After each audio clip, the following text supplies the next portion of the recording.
Let's explore how to keep your Kia Carens infotainment system up to date. As of 2025, Kia offers two primary methods: USB and over-the-air OTA updates.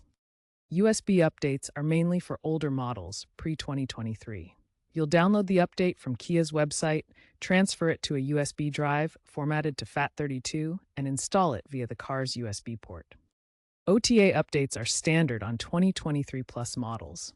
These wireless updates require a Kia account and the UVO app, or Kia Connect, using cellular or Wi-Fi connectivity. Kia recommends OTA for security reasons and ease of use, noting that over 70% of Carens owners use this method. Make sure to keep your Kia account active to receive updates and that your car is connected to the internet. Updating your maps ensures accurate navigation.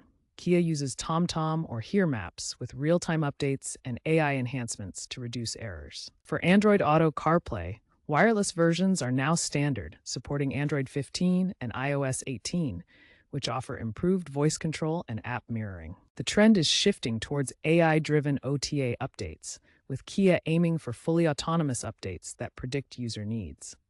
Future updates may include enhanced cybersecurity with blockchain for secure OTA, eco-friendly features that optimize routes for fuel efficiency, and integration with smart home ecosystems.